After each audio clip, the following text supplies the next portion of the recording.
Good morning, friends. Today I am making a video on what I'm calling a spontaneous soup.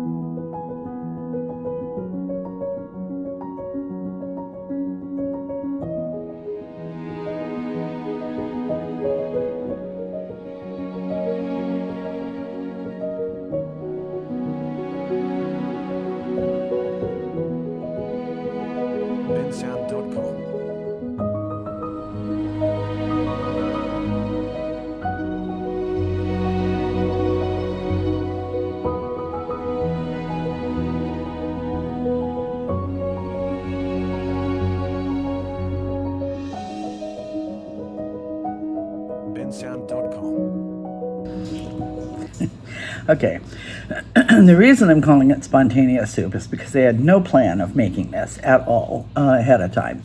And, oh, my braid is, it's been a busy day. I was doing a lot of laundry. And, anyway, so my son was not feeling well, and it's the day before we went to the grocery store. So I didn't have a whole lot in the fridge. And I'm always looking for, ways of using all the stuff that's in my pantry. And I've got a little bit of a bone to pick with a lot of people that do prepper pantry and survival type videos. And they all say, store everything that goes together. Don't just store, random articles, etc. Well, I was a single parent for 10 years, and it was a long time ago. And I did not qualify for welfare because I would not divorce my husband. I didn't want him to go to jail. I knew that he was just going through a rough patch, and it was a long, rough patch. It was 10 years. He did work it out, and we ended up back together. Anyway, I didn't want to put him in jail over not paid child support. So they would not give me welfare. They would not give me food stamps. They would not give me anything. So I worked up to 3 jobs, 1 full-time and 2 part-time jobs while I was going to the university with my children to support everybody. And I still needed to go to free food places from time to time. And back then, free food places, you just got random cans of stuff, and you had frequently none of it ever went together. And we had to get very creative at how to put these things together. And if we're in a survival situation, which God, I hope we never are, but if we are, we're not going to be able to be picky about what we use and choose, and we're going to need to be able to blend things together. So I thought I would just go into my pantry and just pick random things out and see, put it together and see what it came out like. So this spontaneous soup is entirely out of pantry items, either canned goods or I used one frozen item, you'll see. And I challenge you to experiment and try different combinations and not be, if you have a soup that always uses cannellini beans, you can put in kidney beans or black beans or something instead. If you have a soup that always uses squash and you don't have squash, but you have a can of peas and carrots, well, you can swap vegetables and stuff, So this is the spontaneous soup. My son wasn't feeling well, and I thought he was having a very dry cough. So I wanted to help, humidify his lungs and give him lots of vitamins and minerals to help boost his immune system and give him something that was nice and warm and soothing to eat, at the same time. So that was the origin of the spontaneous soup. So let's get into it. Okay, so as I said, this is going to be a pantry meal. So everything is going to either be out of the pantry as a dry good, a canned good, or out of my freezer. So my son isn't feeling too well, so I decided to make some soup, and it's the day before grocery day, so I figured it would come out of the pantry. And I want to be able to use my pantry all the time anyway and keep rotating the stock as I've suggested you do. So I'm going to use a can of leaf spinach, a can of peas and carrots, a can of white cannellini beans, a large can of diced tomatoes, a quart of beef broth. This is out of my freezer. It is some Pico de Gallo Salsa. It's onions and tomatoes and serrano peppers and cilantro. And at the end of the week, if I haven't eaten all that I made for the week, I put it in little packets and put it in the freezer. Then we're going to use this chicken smoked sausage cut up, and we're going to brown it with this. This is, see, the yellow parts are vermicelli and rice. This was supposed to be a rice-a-roni copycat mix, beef flavored. Now the Ziploc bag, the smaller one, has all the spices in it, and the one at the bottom has white rice, and I couldn't find vermicelli. So what I did is I bought angel hair pasta, and I broke it into little pieces so that it would be like vermicelli. So I'm going to begin by slicing the sausage and then browning the sausage and the rice and angel hair pasta mixture before I add water and seasonings. Now, this is an example of one of the things that recipes that I try that never get to you, because when I prepared these, after making a bunch of them, I made them in tomato flavor for Spanish rice, beef flavor, and chicken. They were way too salty. So to save it for a chicken one, because the spices are already mixed, you're not going to be able to split those up again. I doubled the amount of rice and vermicelli that went in it, and that was pretty good. It tasted like it was about twice as much, and it was. So that is going to be the beginning of my soup base. That and the diced tomatoes and the beef broth and the salsa. And then I'm just going to have to taste it and see where we go from there. Okay, there is my sausage all chopped up. I said it was a kielbasa. It's not. It's really a chicken sausage, but whatever. Now, I need to brown that, and I need to brown those. But I'm not going to do them at the same time because I tried this once before, and I ended up not browning my meat well enough and not browning the vermicelli well enough. So I'm going to do the meat first, hoping that it releases some of the greases into the bottom of the pan, and then I will take the meat out and brown the rice and vermicelli. So we'll get on that. Hear it cooking away? Okay, now once again, don't be afraid of that color on the bottom of the pan. That is flavor. When you're making a soup, that all lifts off the bottom of the pan and gives you flavor for your soup. So these are just about done.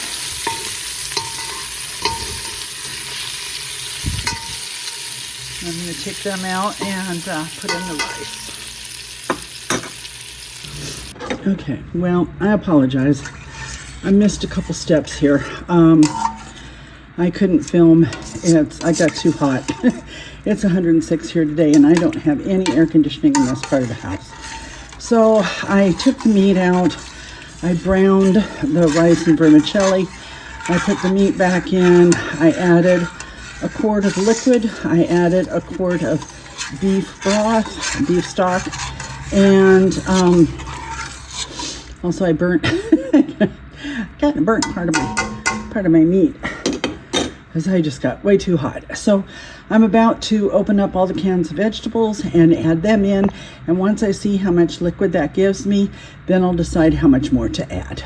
I've got it on a very low flame now, and it's early evening, so it's cooling down a bit. Okay. Alrighty, now a lot of people don't realize just how fast tomato products go bad. Because of their highly acidic nature, The acid in the tomatoes eats at the metal on the inside. These, I just bought these last year, and they're only good until September 1st of 2026, this year. So I just wanted to point that out, because a lot of people really do not realize how quickly they go bad. So I have open here, ready to go on my little rolly cart, my peas and carrots, my spinach, my cannellini beans, my spice packet, and the diced tomatoes. We're gonna go over to the stove and put all of this stuff in there. Okay, I'm gonna try to show this and still keep the camera in the right place. Alrighty, so in go the tomatoes. And the cannellini beans.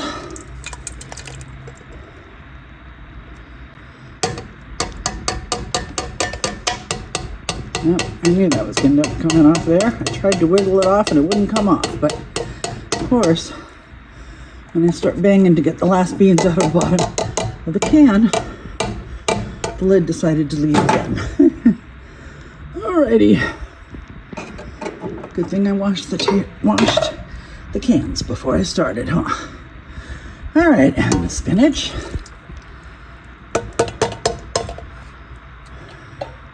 And our peas and carrots.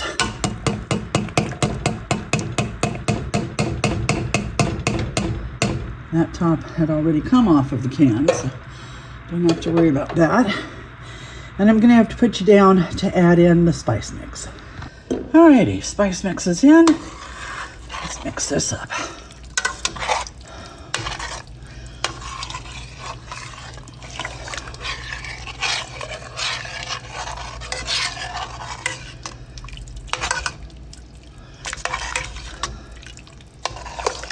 Smelling good, looking good. I love all those different colors. You know, there's a lot of good health in there. I do hope I didn't burn those too much. It just got so hot that I went and sat down in the AC for a couple of minutes. It was a couple of minutes too long. I gotta get air conditioning in this part of the house. 106 is too hot to be cooking big pots of soup. Okay. Alrighty, looks like I need to add more liquid. Well, right now, this is what it looks like in my bowl for supper. So that just looks incredibly wonderful. Oh my goodness, and it smells so good. Now, if I felt better, I probably would have added, I have some squash in the refrigerator, and I have some fresh carrots and, you know, a couple of things that I would have added to it, but it was just so hot in that kitchen, I could not deal with it. So probably tomorrow I'll add a little more water to it, and I will add the other vegetables. But I must say that rice-a-roni copy recipe that I did, even though it was way too salty to be made as rice-a-roni, that spice packet is wonderful for a beginner of a soup base.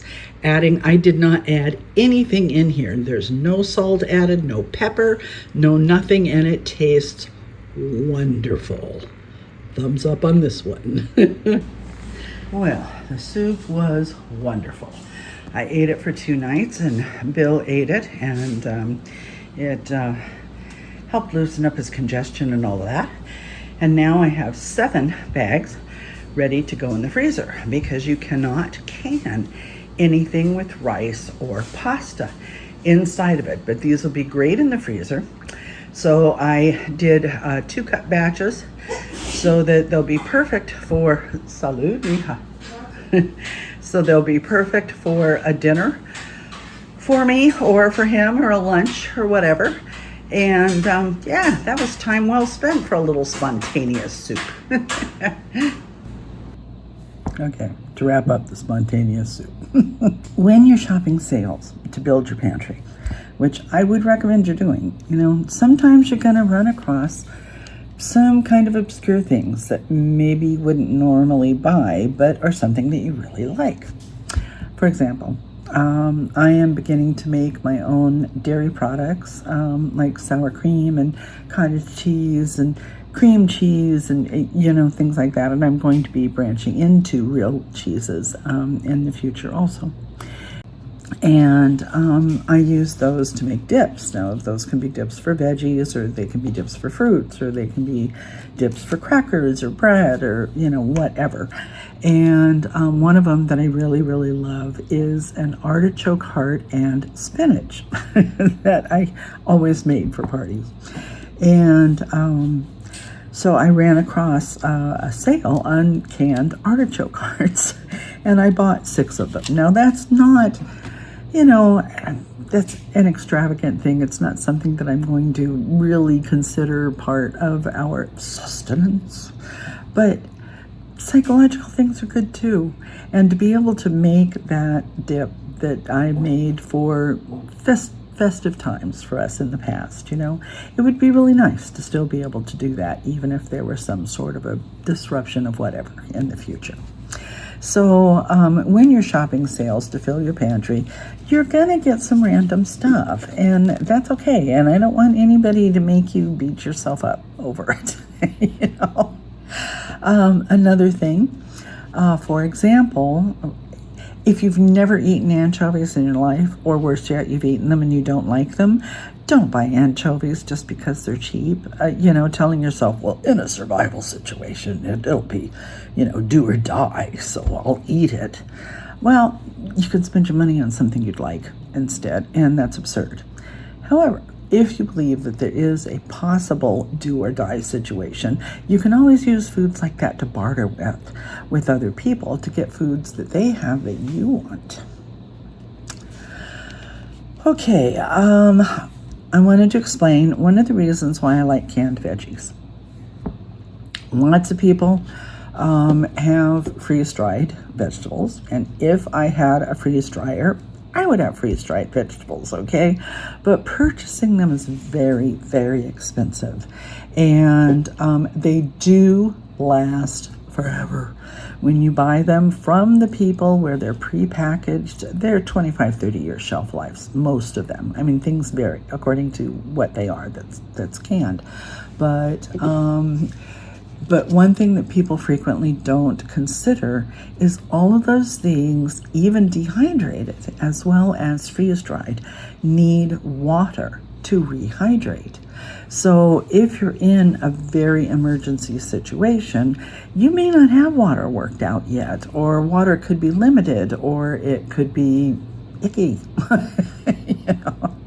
So canned vegetables already have their water in them, and they're already cooked. They're ready to eat right away, which rehydrating vegetables, freeze-dried rehydrate faster than dehydrated, but all of them take some rehydration time. And so that's one of the reasons why I like canned vegetables. And they also have some salt in them already. And salt would be a very valuable commodity in the event that there were some sort of an urgent situation. It's used for so many different things. And having the salt already in there, this soup that I made, for example, because of the bouillon in the beef flavored rice mix and all of the canned vegetables, I didn't need to add any spices at all. So that was a big bonus. Now, the financial part of this. Okay, I ended up with over 20 cups of a very hearty, thick soup, all right, that could easily be thinned out with more water, for $6.79, plus the spices and the rice. I didn't include those in there because that was out of my cupboards, not out of, my pantry. So maybe $7.50, okay? So that's 10 servings of 2 cups each. Now, I looked up an equivalent soup, Campbell's Chunky Hearty Beef Barley, is $8.99 a can, right? So that's a value because we had 10 servings of 2 cups each, and 2 cup serving is larger than that can was, but at any rate, we'll just round it off, is $89.90. Now, you take $7.50 away from that, and for $7.50, I got $89.90 worth of soup in my freezer. And that's a savings of $82.40 by making it yourself out of your pantry. And I cooked once for 10 different meals. Pretty cool. All right. Y'all have a wonderful day. I love you. Thanks for being here. And please give me a thumbs up, or if you're not yet, please subscribe. And if you think that this is something that a friend of yours might value from, please share. That would really help our channel a lot. And I hope you have a blessed day.